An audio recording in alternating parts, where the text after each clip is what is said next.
मशहूर ज़माना movie three idiots का मशहूर dialogue life is a race, if you don't run fast you will be like a broken अंडा। और इस तरह के बहुत से डायलॉग हम सब ने सुने हैं एंड आई थिंक ऐसे डायलॉग्स सिर्फ फिल्मों में ही अच्छे लगते हैं। हर इंसान अपनी जिंदगी अपने हिसाब से जीना पसंद करता है। कुछ लोग ओवरनाइट सक्सेस पे बिलीव करते हैं और कुछ लोग प्रोसेस को फॉलो करते हैं, क्योंकि हर इंसान की सोचने समझने और अपने काम को मुकम्मल करने की सलाहियत एक दूसरे से मुख्तलिफ होती है।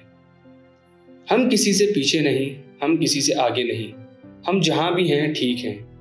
अगर इस बात को हम मान लें तो हो सकता है हमारे विजन को एक क्लैरिटी मिल जाए, क्योंकि हर एक काम का अपना प्रोसेस होता है जो कि शायद हम कहीं ना कहीं नज़रअंदाज कर देते हैं। मैंडी हेल अपनी book the single woman life love and a dash of सास में लिखती हैं, The journey may be tough, but trust the process. It's molding you into the person you are meant to be. मेरे ख्याल से human nature में comparison inbuilt है, क्योंकि हम हमेशा एक झुंड में रहते हैं, फिर चाहे वो डेली लाइफ में फैमिली के साथ हो, दोस्तों के साथ हो, रिश्तेदारों के साथ हो या फिर सोसाइटी में।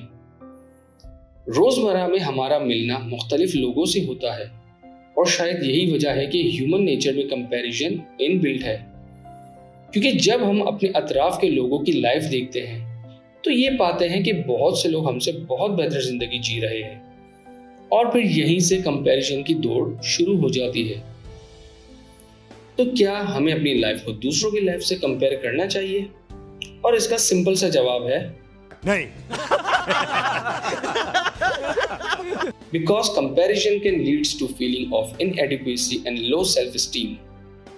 और फिर इसी वजह से depression, lack of self belief, lack of confidence पैदा होता है और ये हमारी पर्सनल लाइफ को भी इफेक्ट करता है।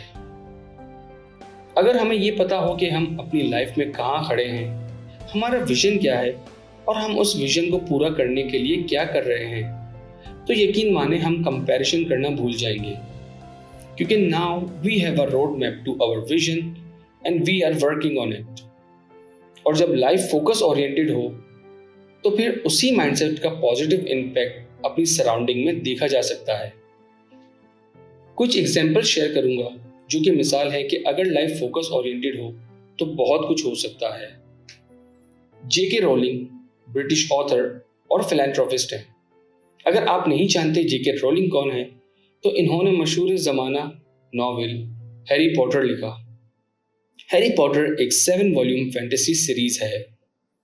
रोलिंग को 6 साल लगे अपने नॉवेल को पब्लिश करने में और इन 6 साल की अनथक मेहनत के बाद it was accepted for publication by Bloomsbury.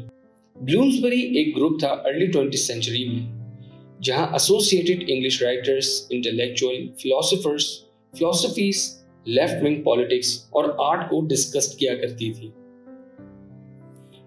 एक और मिसाल आपके सामने पेश करूंगा जिसे हम सब जानते हैं, Harland Sanders, founder of KFC, जिसे हम केंटकी फ्राइड चिकन के नाम से जानते हैं। अपनी प्रोफेशनल लाइफ में उन्हें मल्टीपल जॉब से फायर किया गया था एंड ही वॉज ब्रोक। लेकिन 1952 में जब हार्लैंड सैंडर्स करीबन 62 साल के थे तो उन्होंने उम्र के उस पड़ाव में अपना पहला फूड आउटलेट 1952 में यूनाइटेड स्टेट के सॉल्ट लेक सिटी उता में खोला एंड रेस्ट इज हिस्ट्री। इसी तरह बहुत से ऐसी पर्सनैलिटीज माजी में रही हैं। हैरिसन फोर्ड, ओपरा विनफ्री इन्हीं लोगों में से हैं जिन्होंने अपने गोल्स को उस एज में अचीव किया कि जिस एज में शायद प्रैक्टिकली पॉसिबल नहीं होता और शायद इंसान अपने आप पर भरोसा करना भी छोड़ देता है।